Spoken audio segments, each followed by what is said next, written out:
Encyclique Rerum Novarum du pape Léon XIII, suite. À qui veut régénérer une société quelconque en décadence, on prescrit avec raison de la ramener à ses origines. La perfection de toute société consiste en effet à poursuivre et à atteindre la fin en vue de laquelle elle a été fondée, en sorte que tous les mouvements et tous les actes de la vie sociale naissent du même principe d'où est née la société. Ainsi, s'écarter de la fin, c'est aller à la mort, y revenir, c'est reprendre vie. Ce que nous disons du corps social tout entier s'applique également à cette classe de citoyens qui vivent de leur travail et qui forment la très grande majorité. Qu'on ne pense pas que l'Église se laisse tellement absorber par le soin des âmes qu'elle néglige ce qui se rapporte à la vie terrestre et mortelle.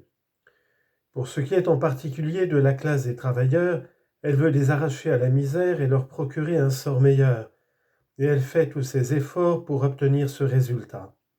Et certes, elle apporte à cette œuvre un très utile concours par le seul fait de travailler en parole et en acte à ramener les hommes à la vertu. Dès que les mœurs chrétiennes sont en honneur, elles exercent naturellement sur la prospérité temporelle leur part de bienfaisante influence. En effet, elles attirent la faveur de Dieu, principe et source de tout bien. Elles compriment le désir excessif des richesses et la soif des voluptés, ces deux fléaux qui trop souvent jettent l'amertume et le dégoût dans le sein même de l'opulence.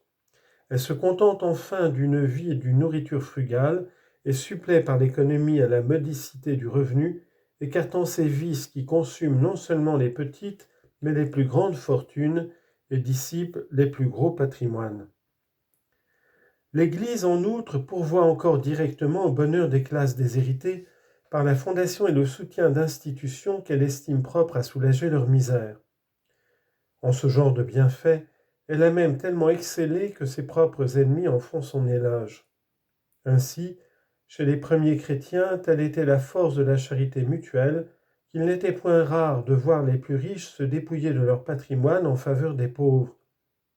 Aussi, l'indigence n'était-elle point connue parmi eux? Confère Actes chapitre 4 verset 34. Les apôtres avaient confié la distribution quotidienne des aumônes aux diacres, dont l'ordre avait été spécialement institué à cette fin. Saint Paul lui-même, quoique absorbé par une sollicitude qui embrassait toutes les églises, n'hésitait pas à entreprendre de pénibles voyages pour aller en personne porter des secours aux chrétiens indigents. Des secours du même genre étaient spontanément offerts par les fidèles dans chacune de leurs assemblées. Tertullien les appelle les dépôts de la piété parce qu'on les employait à entretenir et à inhumer les personnes indigentes, les orphelins pauvres des deux sexes, les domestiques âgés, les victimes de naufrages. Voilà comment peu à peu s'est formé ce patrimoine que l'Église a toujours gardé avec un soin religieux comme le bien propre de la famille des pauvres. Elle est allée jusqu'à assurer des secours aux malheureux en leur épargnant l'humiliation de tendre la main. Cette commune mère des riches et des pauvres, profitant des merveilleux élans de charité qu'elle avait partout provoqués, fonda des sociétés religieuses et une foule d'autres institutions utiles qui ne devaient laisser sans soulagement à peu près aucun genre de misère. Il est sans doute un certain nombre d'hommes aujourd'hui qui, fidèles échos des païens d'autrefois, en viennent jusqu'à se faire même d'une charité aussi merveilleuse une arme pour attaquer l'Église. On a vu une bienfaisance établie par les lois civiles se substituer à la charité chrétienne.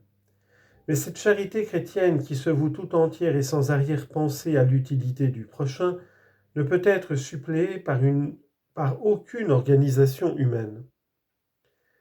L'Église seule possède cette vertu parce qu'on ne la puise que dans le cœur sacré de Jésus-Christ et que c'est errer loin de Jésus-Christ que d'être éloigné de son Église.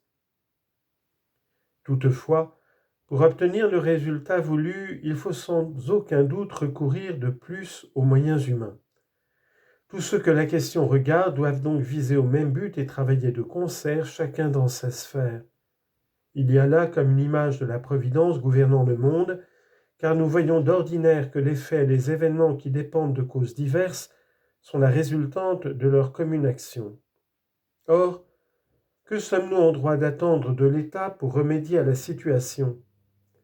Disons d'abord que par État, nous entendons ici non point tel gouvernement établi chez tel peuple en particulier, mais tout gouvernement qui répond aux préceptes de la raison naturelle et des enseignements divins, enseignements que nous avons exposés nous-mêmes spécialement dans notre lettre encyclique sur la constitution chrétienne des sociétés.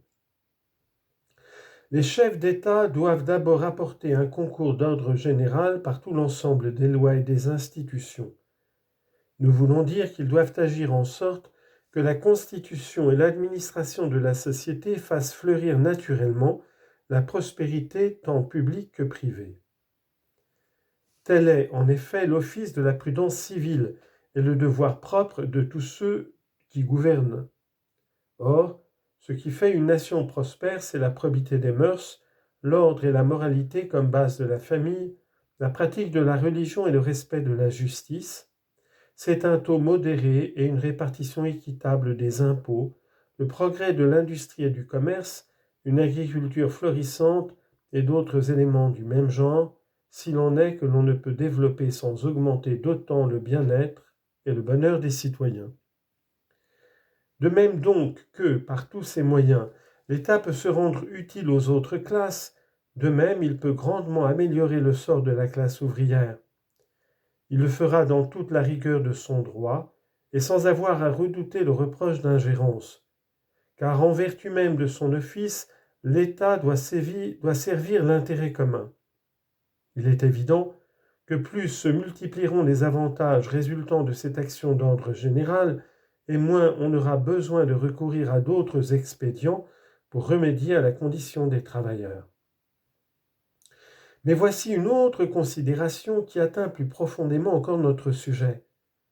La raison d'être de toute société est une et commune à tous ses membres, grands et petits. Les pauvres, au même titre que les riches, sont de par le droit naturel des citoyens, c'est-à-dire du nombre des parties vivantes dont se compose, par l'intermédiaire des familles, le corps entier de la nation. À parler exactement, en toutes les cités, ils sont le grand nombre. Et comme il serait déraisonnable de pourvoir à une classe de citoyens et de négliger l'autre, il est donc évident que l'autorité publique doit aussi prendre les mesures voulues pour sauvegarder la vie et les intérêts de la classe ouvrière. Si elle y manque, elle viole la stricte justice qui veut qu'on rende à chacun son dû. À ce sujet, saint Thomas dit fort sagement, de même que la partie et le tout sont en quelque manière une même chose, ainsi ce qui appartient au tout est en quelque sorte à chaque partie.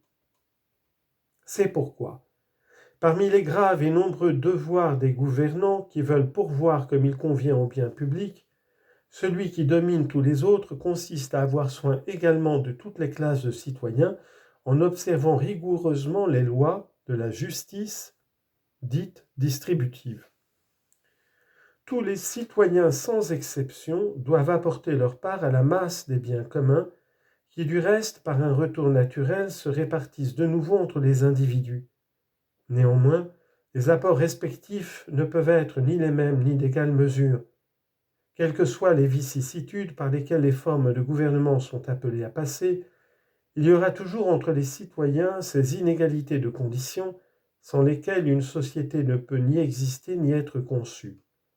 À tout prix, il faut des hommes qui gouvernent, qui fassent des lois, qui rendent la justice, qui en fin de conseil ou d'autorité administrent les affaires de la paix et les choses de la guerre. À n'en pas douter, ces hommes doivent avoir la prééminence dans toute société et y tenir le premier rang, puisqu'ils travaillent directement au bien commun et d'une manière si excellente. Ceux, au contraire, qui s'appliquent aux choses de l'industrie ne peuvent concourir à ce bien commun ni dans la même mesure ni par les mêmes voies. Eux aussi, cependant, quoique d'une manière moins directe, servent grandement les intérêts de la société.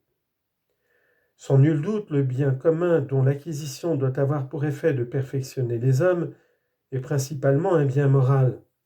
Mais dans une société bien constituée, il doit se trouver encore une certaine abondance de biens extérieurs dont l'usage est requis à l'exercice de la vertu. Or, tous ces biens, c'est le travail de l'ouvrier, travail des champs ou de l'usine, qui en est surtout la source féconde et nécessaire. Bien plus, dans cet ordre de choses, le travail a une telle fécondité et une telle efficacité que l'on peut affirmer sans crainte de se tromper que seul il donne aux nations la prospérité. L'équité demande donc que l'État se préoccupe des travailleurs. Il doit faire en sorte qu'ils reçoivent une part convenable des biens qu'ils procurent à la société, comme l'habitation et le vêtement, et qu'ils puissent vivre au prix de moins de peines et de privations. Ainsi l'État doit favoriser tout ce qui de près ou de loin paraît de nature à améliorer leur sort. Cette sollicitude, bien loin de préjudicier à personne, tournera au contraire au profit de tous, car il importe souverainement à la nation que des hommes qui sont pour elle le principe de bien aussi indispensable ne se trouvent point de tous côtés aux prises avec la misère.